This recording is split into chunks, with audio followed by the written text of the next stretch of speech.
Hello and welcome to our Unenlightenment podcast. My name is Eric English. I'm your resident philosopher, theologian, and ninja. Well, hey everyone, we got another great show for you today. I have with me Doug Pagitt. Doug is a friend of ours here at Unenlightenment. He is an author, podcaster, and activist. Doug has written and contributed to several books. His newest book is called Outdoing Jesus. Doug hosts the Now We're Talking podcast and has been an all-around troublemaker in the church for years. He is with us here today. Welcome, Doug. Eric, so good to be here. I love the title of the podcast. I feel unenlightened on most days, so that's right up my alley. Hey, I guess we probably should have added to your bio that you were one of the forefathers of the emerging church. So you, Brian McLaren, Tony Jones, were all part of those early days of the emerging church? Yeah, a long time ago. We're now talking 2 decades ago. A lot of us are trying to figure out what the function of the Christian faith could be in not only our own lives, but in our collective life as spiritual people, church leaders, society. And a lot of our organizing ultimately came under a little banner that people like to call the emerging church. We started a network called Emergent Village, and we were been active in that work for a very long time. Yeah, that's great. It's what introduced me to what we now really call progressive Christianity and stuff like that. So very indebted to all of your work and stuff like that throughout the years, and taking those arrows in the back for us that come afterwards. Yeah, thanks. I mean, I do appreciate that a lot. And none of us really felt like we were taking arrows for anyone else. And now we look back and we're like, oh man, that's what was going on. At the time, it's just part of the struggle, right? You're always, every industry goes through this, and every tradition, especially the faith and religious traditions, go through these periods of time where people are trying to find their new path. They just realize that the path they've been on brought them to where they are, and then you want to continue that path perhaps in a different direction. And that is oftentimes met with a level of resistance that is still quite perplexing to me. I didn't grow up in Christianity. I didn't grow up inside the faith, or I didn't go to Sunday school as a kid. My parents weren't part of it. And I feel a little bit like that has helped me to not feel like I'm violating my family's traditions by making these changes. I'm not insulting my grandmother. Just everybody else's grandmother. Yeah, right. And I mean, I can't be responsible for your grandma.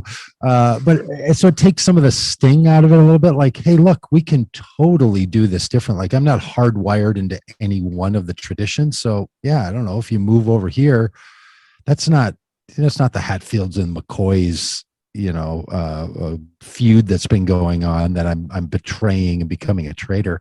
And man, I'll tell you, in the early, I don't know, if you want to talk about this, but in the early days of the emerging church stuff, there were people who were so worried that we were all going to become social gospel liberals. This is like in the late 1990s, mid 1990s, early 2000s. And a number of us, and I was one of those, was like, well, maybe that's all we're going to end up as. I don't know. But would that really be so bad? And I just realized that some people had grown up with that expression of Christianity being the thing they were afraid of, most of all, right? And if you don't grow up, or someone's not indoctrinating you from your start in Christianity to be afraid of that, it seems like a really curious thing to be afraid of. Like, really? So you think that caring about the way people live with one another and that's the outcome of the truths that we proclaim and the beliefs that we hold, that's the thing you're afraid of? I used to joke, like, look, if that's the worst that the church is going to produce in the latter 20th and early 21st century, we're doing pretty good. If people caring about the social constructs and social impacts of the gospel is a failure, man, we are really down to the finest of fine points. We're literally arguing about our favorite feel of our ink pens once we've reached that age. Well, but by the way, which I'm very particular about my ink pens.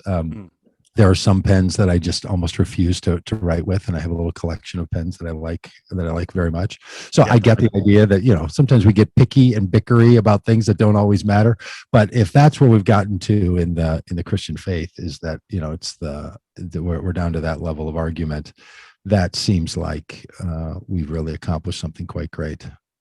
Well, to me, when I would read writings or listen to messages, it always seemed to me that it was just a group of people who were questioning and just really trying to find what the authentic gospel is. And to me, that's what's perplexing, is how that could be met with such disdain. Right. Yeah, you know, in some ways, I guess you could say we were saying the quiet parts out loud, right? None of us who were thinking about these things and saying them out loud and questioning the long held narratives that we'd been handed. We weren't like, hey, no one's ever thought of this question before. We were saying everyone we know is asking these questions. Like everybody around us is wondering about these things. The fact that I'm a leader asking these questions, that's the problem. I remember speaking at Bethel Seminary, which is a seminary I had graduated from back in 1988. And I was there in the late 90s, early 2000s, must have been early 2000s, as a speaker for the incoming class of new students. So it was like the fall orientation class. And the person who brought me in really was working and worked in the seminary for a long time, was trying to move that particular seminary forward. And it came from the kind of center set evangelical groups. So not the charismatic Pentecostal side, and certainly not the conservative fundamentalist side of the Southern Baptists and other exclusivist Baptists, but it was in this, you know, Christianity Today, Fuller Seminary, Wheaton College, Eastern University crowd, right? So, you know, a lot of people there thought, hey, there's a lot of potential for these folks to think new and fresh. And so I just went through did a presentation, a weekend presentation, like a retreat on issues that I thought mattered to all of us as people are entering into seminary. I did it on a long list, then let students pick off of that list the different topics, and we would then construct the conversation around those topics they would pick in this very dialogical style, which is the preaching style that I was working at the time. I was a working pastor at the time. And it started to get a little bit rowdy with the students who really liked it. And I could feel the vibe of the administration sort of turning against it. So after the thing is all done, I meet together with the provost and the president, and they're not happy. And they said something to the along the lines of, and this is a near on quote, but I may have embellished it or dropped a sentence or two, but they said something like, Doug, look, we know that students come into this seminary with a postmodern mindset, but our job is to make sure they don't leave here with one. So your narrative that, yeah, this is where culture is, we recognize that's where culture is. Our job is to be the resistance to that. And that I thought was the clearest articulation of the struggle that a lot of us were in, was like, oh yeah, so we're not arguing about the way things are. We're arguing about the way we want things to be. Mm-hmm. And when you're in that argument, you realize, okay, that's different. Because if you keep making making arguments trying to help people recognize the situation we're in, and their only concern is where we're going to end up, you're really talking about two different things, right? You're talking about two different parts of the trip. And so they would totally go along with, yeah, we live in a postmodern society that has the influences of a lot of thinkers, and our job is to give people the protection against those very thinkers. And then I had turned into one of the thinkers they wanted to protect people against, and I thought that is just ironic beyond belief. Well, hey, when you're sitting in those meetings, you know, in the early days, and you're just having a meeting like anybody else has a meeting, right? And you're talking about the direction of the church and how you'd like to see it go. If you could have projected that 20 years into the future, it would have been as successful as it was. I mean, could you have predicted that it would be this awesome? Well, it's interesting. I guess I have felt the opposite of that. I felt like, well, don't really know what all that produced. You know, evangelical traditions, the mainline church, the Catholic Church, has tended to follow right along the path they were on before. Maybe there was a little detour during some minor construction that went on, or maybe some minor deconstruction to the highway that they were all on. But boy, they seem to just be clicking along without concern. You know, Christian nationalism is still on the rise. 50% or more of all white Christians support people like Donald Trump and current Republicans, and want to keep pushing forward for all of that sort of nonsense.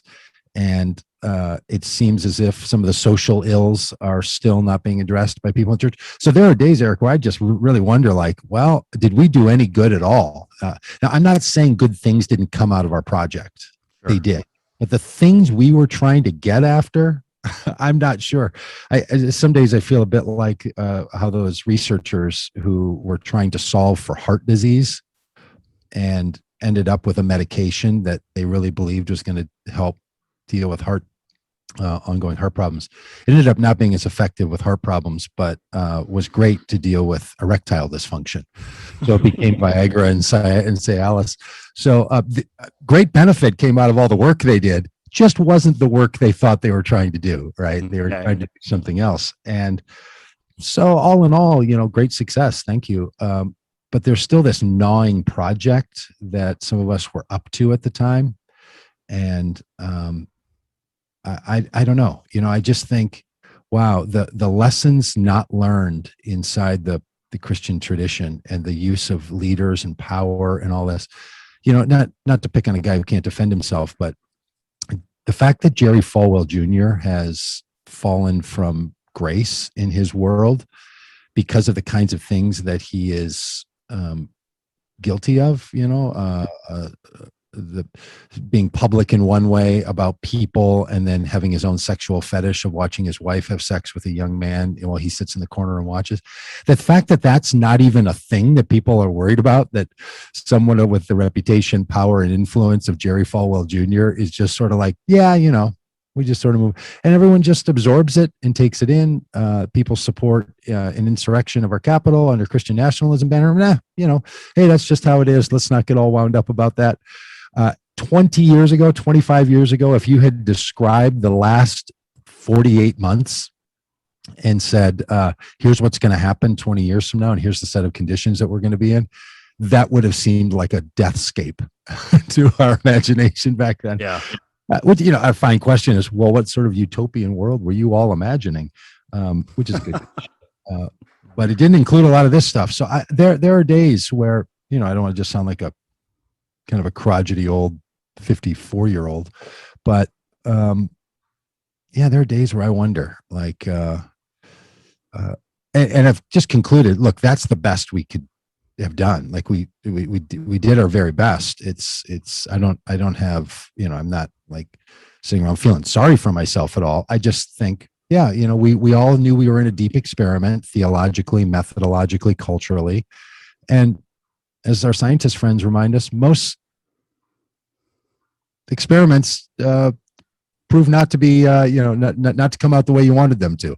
A negative outcome from an experiment is just as powerful as a positive outcome from an experiment. So yeah, we learned a lot, and I'm a little disheartened by the fact that some of us thought that maybe culture and society wanted a greater level of cooperation between religious leaders, and for people to look at it through a different lens and to really find a kind of way of collective action that would be better. It's one of the big projects I was working on, that a community-based orientation globally would be something we could work on, and that seems to be as far off of a dream as it ever was. Well, I guess from my perspective, I don't know what those early conversations look like, but what resulted, I think, is to use your analogy. You have solved the erectile dysfunction problem. There's some vibrant spiritual practices going on somewhere. I just think that it sort of set the course for a lot of people. I know myself. I know I for sure would not be where I'm at today without the emerging church movement. I know there's a lot of people out there that are in the same boat. I don't call myself emergent or anything like that, but I do probably call myself a progressive.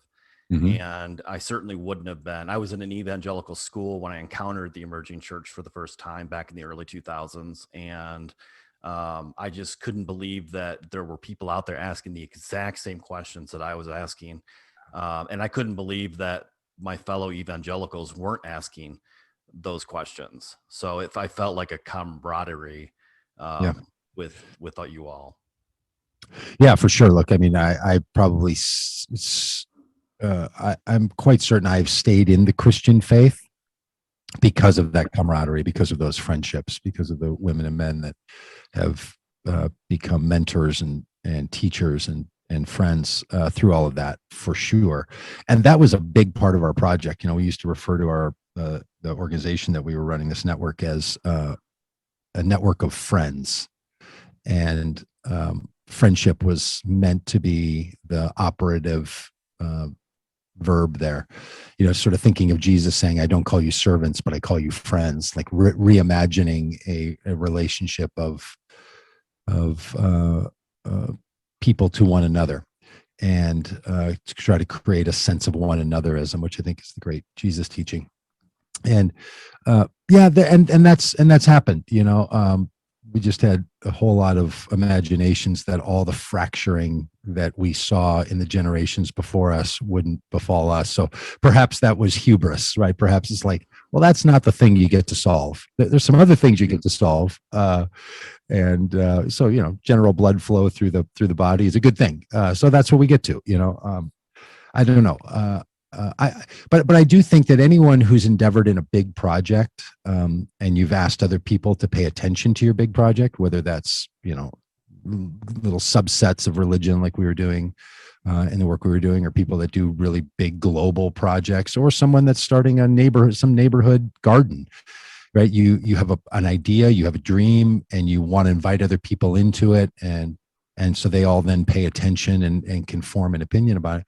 I think it's a good thing for anyone doing any project like that to be as realistic looking back at what they've done as they are looking forward at what the dream is, right? And depending on if someone's future focused or past focused in their sort of primary orientation in life, it's easier for some people to imagine what could be, and see how you want change to be made, and harder to look back. And I think it's important to look both ways as much as you can, and to really be able to say, yeah, here's the thing we were projecting to do, and here's what came of it, and here's what didn't. And that's not a failure in the negative sense. That's a failure in the positive sense, right? Like, well, that didn't work.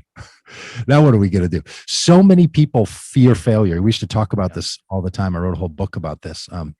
The thing about I started a church called Solomon's Porch, and in this church wrote this book with the subtitle "A Week in the Life of an Experimental Church." And the notion of being an experimental church was we tried all kinds of things that didn't work. Like, that was the point. We were trying to work through the things that didn't work. It was a bit like someone looking for a lost item in your house. If you only one spot you're going to look is where the item is. Everywhere else you look is a failed part of the project, right? Like, but that's the point of it, right? You're looking for you're looking at all the places where it isn't, until you get to the place where you find it. So the failure is so important, and there are so many people who just don't know how to organize their own emotions, and I've had to learn this, you know, around failure being something that we can endeavor. And I don't think the church is very good at that thing. I mean, I think there's a lot of culture that's not very good at that. Churches might actually be better at that than others because we have more experience, but it's a really important part of the whole thing. And I wish we would have more kind of a spiritual discipline of the failed experiment. I think that's, you ask someone to sort of describe their life to you, like, hey, how'd you end up here? And there's a version of which we all hit the high points, like, oh, I got this job, or I graduated from this place, or I met this person and fell in love, and we moved here, and we did this, and we had these kids. Then there's the other side of that, like, what were all the things that didn't go the way you wanted them to go, that got you to that job, got you to fall in love with that person, as opposed to the other person, about the family desires that didn't come true. Boy, that stuff too, right? As well. I'm not saying only dwell on that. I mean, I do have some friends that seem like they only dwell in the anti, in the negative, and the missing. I just think we have to deal with both. Like, yeah, we're doing some things, and it's okay to say what didn't work. Boy, that I mean, I like being around people who can talk like that and can integrate it. And sometimes that takes a while. We always knew we would talk about like, look, the measure of whatever we're all up to needs to be measured in 20 years. It's like people who work in forestry. That's why I used the word emerging, actually, and emergent, because it was a forestry term about growth that happens in the forest down low. So treetop growth or high top growth is what you often see when you walk through a forest. But somebody who pays attention to the health of a forest looks down at the ground to see what's referred to as the emergent growth, the growth that's just starting to emerge through the soil or through the leaf or needle bed. And you can have a very healthy looking forest from the tops and a very dead forest at the emergent level, or you can have a nearly burned out forest, like in a forest fire, but the emergent growth is more robust than ever. And it's that coming through that of the thing that's coming. So I don't know. That's the perspective that a lot of us were getting at. But people used to. A lot of us would bicker with the term emerging church. We would say, like, be a little more comfortable if we would just flip those two words and call it the church emerging, like what is coming, not the, because, it's easy. And I see little tweets every now and again where somebody from 2006 is, remembering their old life and their passions. They're like, hey, whatever happened to that emerging church thing? That thing ever finally emerge? I'm like, okay, that's clever. Yeah. What we were talking about was the continual act of that which is coming, that which is emerging. It's a continuous action, not the thing that emerged and came. But, you don't get to pick your titles, I've realized. That's just not all you can do is incorporate them and try to do with them what you will. So let's bring this up to the present now, and you are part of something called the common good. Do you want to talk about that for a minute? A lot of us have been struck by, okay, if what we're up to is something the Christian faith calls you to, which some people use the phrase the kingdom of God, some people would call the common good. The good news, the gospel, right? Like, what is good about the news? And that is, this idea that everyone's included. That is a practice of caring about that which is good news. That's not restricted only to Christians, of course. I mean, every human being is baptized into the work of the common good, at their birth. So you don't need some other group to add on to your human life, the call to be good, do good, and make sure that other people have the chance to live and do good as well.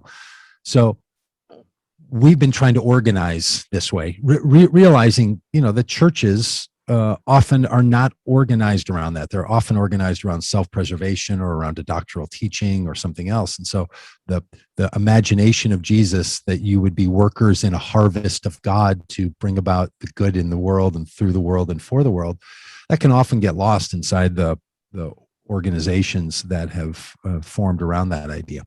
So we've been talking about what that could look like. That was spurred on in great passion by the election of Donald Trump, primarily by religious people. There's no chance Donald Trump becomes the nominee of the Republican Party in 2015, 16, and no way becomes the president swearing in the oath of office in 2017 without an unusually high level of support from white religious people. Well, that that was one of the experiments results that made some of us say, oh, okay, we gotta ratchet our sails to another direction here and figure out what we can do. So we tried to say, let's make the common good more explicit and more aggressive in the work that we're doing to invite people into it. So one of the organizations we started was one called Vote Common Good, which was trying to ask faith people of all kinds, but specifically white evangelicals and white Christian and white Catholics, to make the common good their voting criteria as opposed to something else. And sort of in the same way that many of us traveled around and tried to say to churches, could you make the good news the point rather than the fill in the blank, It's not all that shocking, but it really lands with a punch. So that was work that we did. And then we realized, well, voting's not enough. I mean, you have to be part of there's a larger thing than your civic life as expressed through your vote that happens on occasion. Like, it's really important what you do with your vote, but it's not the only thing you do. You should, if you live in a place where you own a car, you should learn to drive, but learning to drive isn't leading a life. But you really do have to learn how to drive. So, we were like, people have to figure out a different way to be involved in their voting because they do it often enough. But there needs to be something more. And that something more is what we organize this thing we're referring to as the Common Good Coalition. And it's yet another effort to try to create some kind of collective action, some kind of togetherness. It's, I don't know if this should be told as the story of, a group of people who are persistent, and, we get to write some snappy book later that's sold in airports about the power of resilience and persistence, or if it's that old proverb repeated in the book of Peter about a dog returning to his vomit and a fool repeating his folly. Like, are we just doing the same thing over and over again, getting the same results? But I don't know. It feels like it remains the call to a lot of us to call people back together again, to do something good with each other for the benefit and blessing of the world, rather than the benefit and blessing of simply our adherents. So that's what we're up to, and it's as ragtaggy as ever, and we continue to hang around a group of people who don't like to be identified with anyone else's moniker. So that's one of the features of the kinds of people who say yes to the common good or yes to progressive views of spirituality. They also really resist having anyone put a title on them or a name on them or suck them into their little group. So we have to figure out a way to do this that doesn't feel like it's just moving you from one group of isolation into another group of isolation, right? Can you live in a communal expression with people of difference all across the country, all across the world, all across time? Is that actually possible? So you have a project coming up related to the common good, where you're going to be biking along the border. Yeah, I'm a big fan of spectacles. I think spectacles matter, right? I think we organize our lives around unusual moments that are spectacles. It could be a birthday party, it could be an annual celebration, it could be a surprise you're doing for someone, it could be a special meal that you have. Like, we punctuate our life, the normalcy of our life, with unusual moments. Mm-hmm. And when you make a spectacle out of the things you want the world to be like, that's better than making spectacle out of the things that make the world the way you don't want to like them. And our current media news sourcing taps into the part of the human brain that connects a break in the pattern with something that creates conflict or fear. You can put those two together in a really powerful way, right? In other words, news, we talk about, most of our world, even when I do my doom scrolling, on my phone, I'm looking for the things that look like they stand out and are unusual, and then have some kind of call to action in there that can feel like a negativity. because that sort of fires up the dopamine. It fires up the other chemicals that I don't know the names for them, but they work in a person's brain. And I'm not critiquing that is how human beings have stayed alive as long as we've stayed alive, right? It's a really good thing to look out for danger that stands out differently than all the other normal things. But we also need these times where we make spectacle out of that which we want the world to be about, those good things. Right. So, I mean, very rarely, I guess if someone's like 112, they get a news story that says, birthday party for someone 112 years old. But, like, Eric English had birthday party is not news to anybody else. But it's really great for you and all the people around you that say, hey, we want to celebrate your life. We want to recognize that you're alive and that you matter and all this. So how do we celebrate that which we want? How do we punctuate it? So I'm a big fan of spectacles that drive us to the things that we want. I think there's disruptive positivity through spectacle. So I've spent a lot of my life trying to create those. I actually think that's what Sabbath is for the Jewish community. I think that's what church communities, church meetings should be about for others. And spectacles don't always have to be grand. They don't have to be elaborate. They can just be meaningful. So one of the spectacles that we're doing in this fall is to raise awareness around our broken border practices and try to call for something better. So we're going to do a bike ride from San Diego, California to St. Augustine, Florida, like to say from saint to saint, from coast to coast. That takes us along the border and then along the coast, the border of the United States and Mexico, and then along the coast of this country to try to raise awareness around this. And we're taking bicycles because we want to go slow, because we want to pay attention to what we're seeing, because we want to shine a light on the stories of the people who live and work and are impacted by our border policies. And it's a bit of a spectacle, right?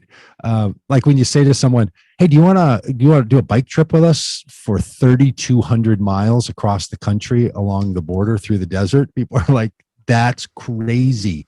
Why are you doing that? Right? It attracts the attention. Because that's how we work as humans. That's sort of our jam, that's what we do. So we're doing this route. We're not expecting that most people are going to ride every mile with us. In fact, we expect very few will, but we think someone could ride for a mile. They could ride for a day, maybe 50 miles. They could ride for a week. They could ride for a couple hours. They could ride for a week and only ride 2 hours each day. They could do it on an electric bike. They could do it on their own.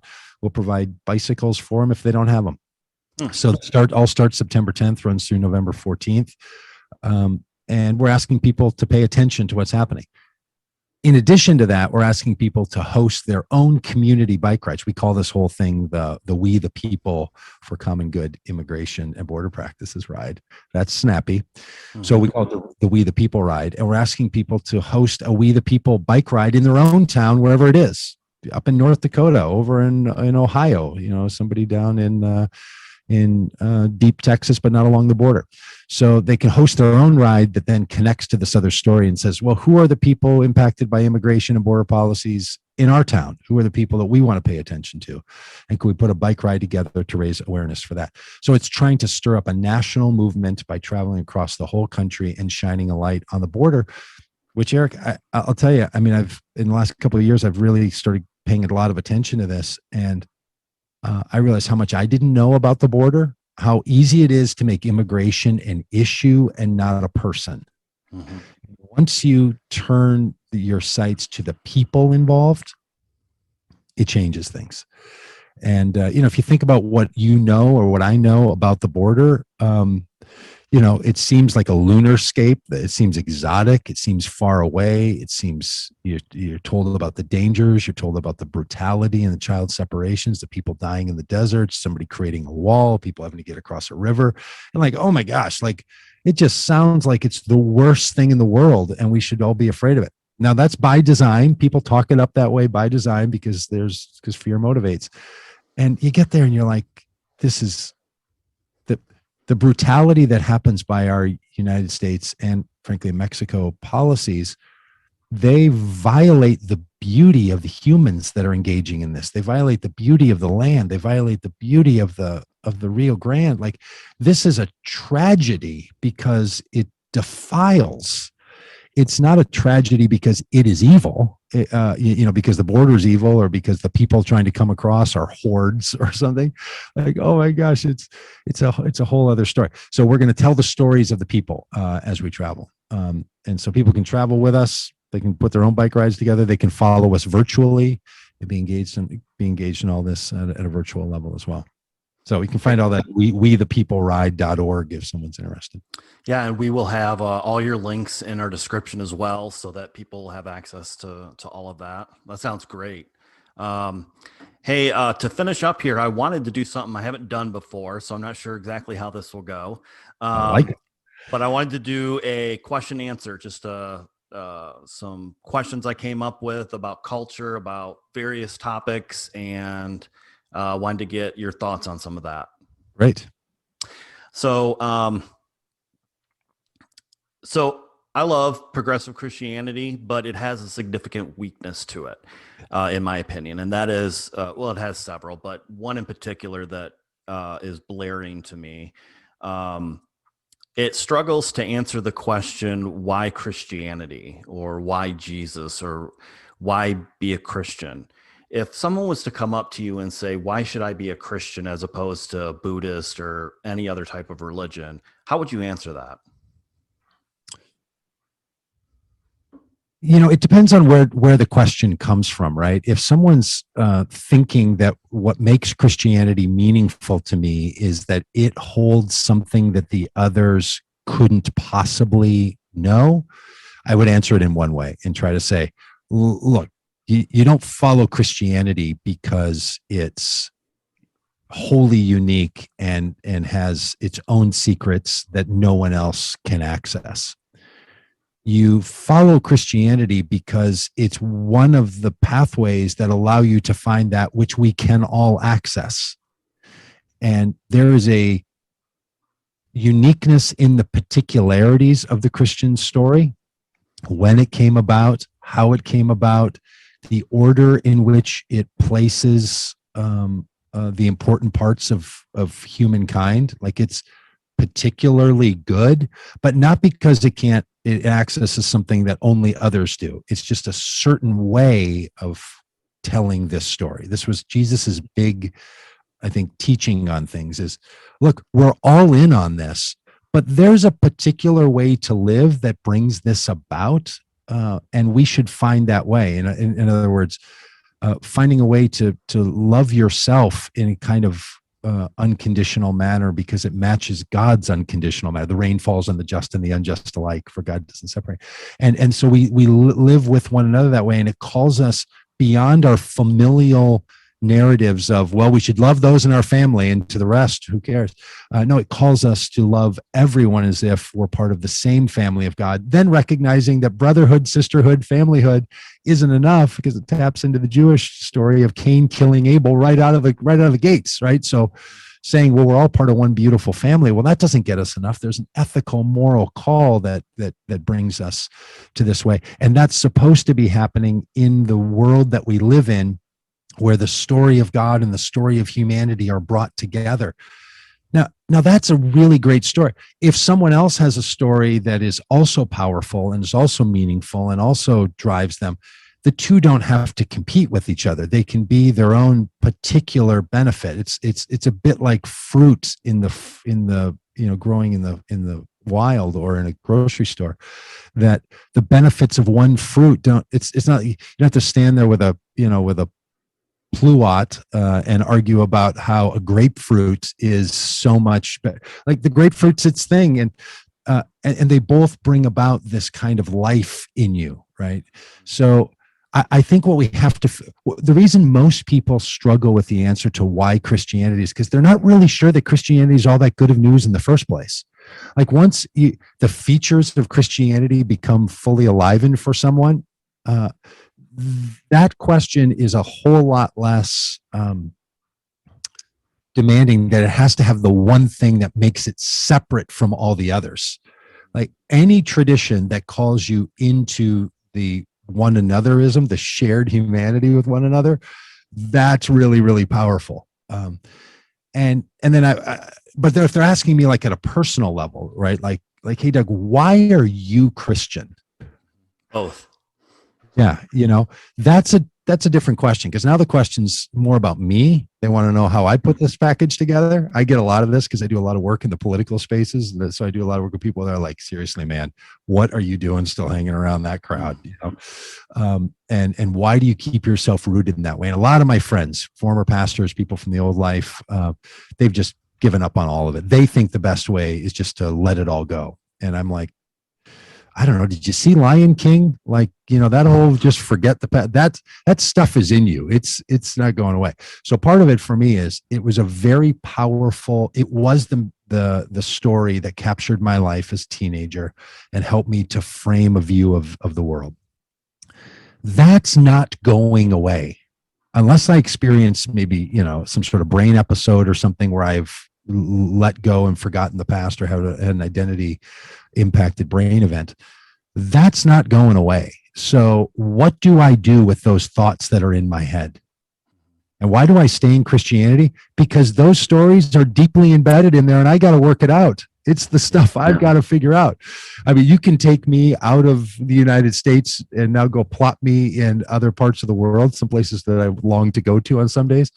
And all the American experience and enculturation I have gone through that has formed and shaped me into my view of the world and what I see and what I don't see and how I understand the world, that all goes with me. So you can take me out of here and bring me over there. But if I don't reconcile the American story inside my head, no matter what country I'm living in, it's going to be the dominant narrative. And the same thing in the faith that I'm in. And frankly, I've just watched a lot of people say to themselves, well, I'm just going to bail out and I'm just not going to think about those things anymore. Good luck with that. You still got this thing hanging. If you never deal with the idea that you've got an up and out God that looks down on you with judgment and has to be appeased, and you think the way you're going to get out of that is just by saying, I don't identify with that anymore, I don't believe that, well, more power to you. But changing core beliefs rarely happens by simply declaring, I don't believe that anymore. I wish it did. I wish there was a magic phrase that lets that go away. So I've decided the best thing for me to do is to reconcile the versions of Christianity that I've been given that don't really match. And I just find the teachings of Jesus to be unbelievably compelling. I wrote this book called Outdoing Jesus, which is Jesus' great call, right? Jesus says, those who believe in me will do the works I'm doing and do even greater works than these. That's the whole point of the Jesus narrative for Jesus, is that people would join on the everlasting path that Jesus is on and outdo the things that Jesus is doing, do even greater things than these. So that's the story. I like that story a lot. Now there's lots of pieces of it that are all, wrong-headed and going the wrong way. There are a lot of other options, Eric. I mean, you're like, oh, should I switch religions? Because I'll tell you, you get as deep into any other tradition as you were into Christianity. I often say to my Christian friends, you're going to find the same stuff in there. And the best thing you can do is get into interfaith dialogues with people that tell you the truth about the struggles they have inside their faith and their religion. And here we go. So if you're going to be reconstructing, and look, I have no boundaries around my reconstruction, philosophically, personally, I guess I have some resistance. But I don't think progressive Christians will want to talk about their Christianity well enough. They almost act as if the best thing they can do is downplay it and not speak about it particularly. And I think it really harms people. When I was in the evangelical world that I was welcomed into, one of the things that we knew helped people grow in their own faith was talking about their faith to other people. So the reason you'd encourage someone to do evangelism wasn't only because you wanted the other person to believe, they wanted you to keep believing. This is what the Mormons have figured out about sending people on a Mormon mission when they're 19. Like, get them out there and engaging in this stuff and having to contend for it in the real life of the real world. And that will build a kind of faith in you that's really powerful. It's one of the things that progressive Christians, I just wish would do more.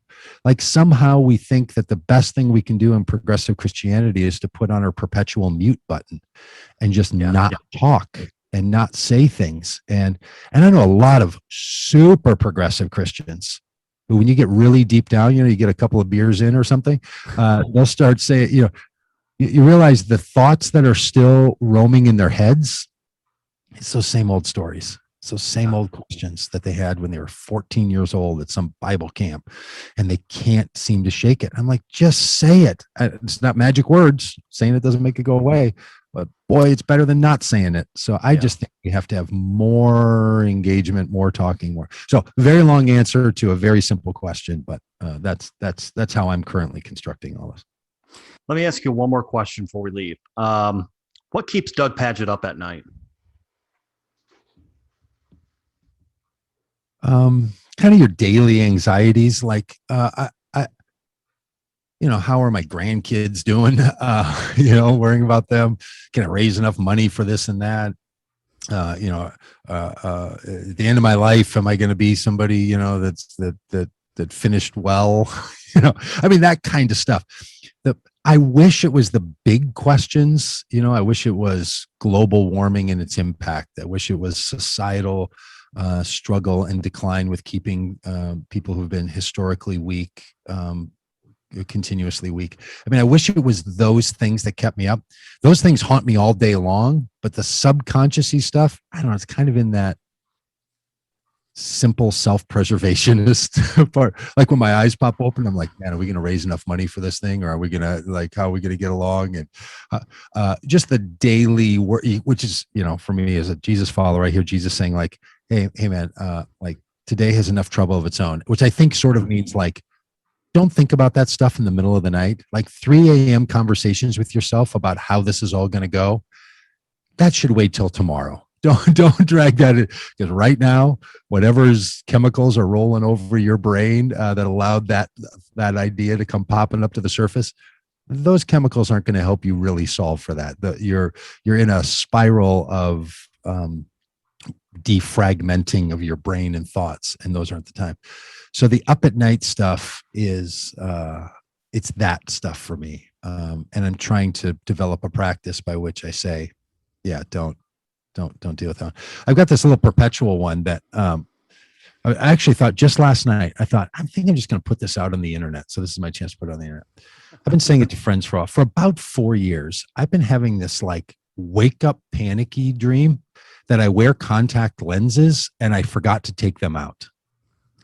I don't wear contact lenses. I used to a long time ago. I had that, corrective eye surgery 23 years ago. But I wake up and I'm like disoriented enough where I can't figure out like, how do I get them out of my eyes, and where's my little vial for the and sometimes I'll get out of bed and go looking around and I'm partially watching myself like, what are you doing? You don't work. And these two parts of my brain are sort of arguing with each other. And sometimes my wife has to wake me up, and when I get real episodes of this, I'll say to my wife before we fall asleep, I'll say like, I don't wear contacts. Just remind me I don't wear contacts. Like I can almost feel this contact lens thing coming on. And I am so intrigued by that, right? Like, what is this that's going on? And, I'm thinking dream analysis, maybe it's about visions, or I don't know. I just have no idea. But that, so I something guess, deep's going on there. Something deep. What keeps me up at night? The fact that I can't remember if I wear contact lenses, that kind of stuff. And like, what is all of that? So I think the keep you up at night question is really interesting because it gives you a lens into your, no pun intended there, sorry about that, it gives you a vantage point into your own psyche and like what is going on. Okay, I lied. I do have one more question because I think this is a great question to end on. What gives you hope for the future? I believe the children are our future.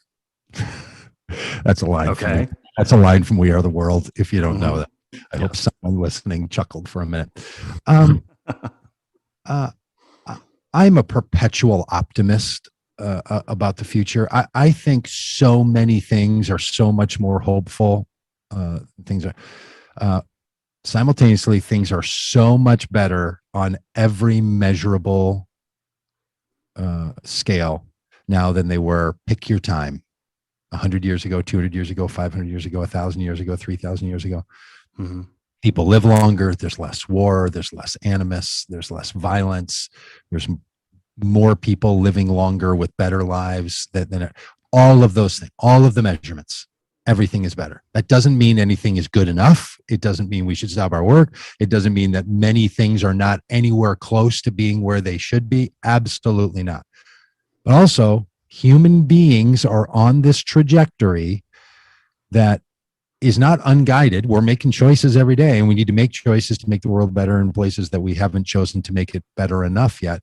But it's just things are moving that direction. I guess one could borrow the phrase, that there's a moral arc to the universe and it bends towards justice. But I think it also happens in sort of the daily living of life. Like, pick the period of time you'd rather live in, Yeah. anywhere in the world right now. You're hard pressed on scale. So I'm quite hopeful. I think people are going to come up with solutions to what have seemed like intractable problems. And then we will move on to the other intractable problems, and we will keep moving in this direction and keep moving this way. So I am quite hopeful. I think that human experience can continue to help more people live good lives here and forevermore than ever before. Great. That's a great way to end. Thank you so much for being my guest today, Doug. It's such an honor, Eric. I'm sorry I didn't get to ask you some questions. I run a podcast. I'll return the favor sometime, and we will tit for this tat, and you'll be on the other end of pointed questions. All right. Sounds good. Thanks, Doug. You're welcome.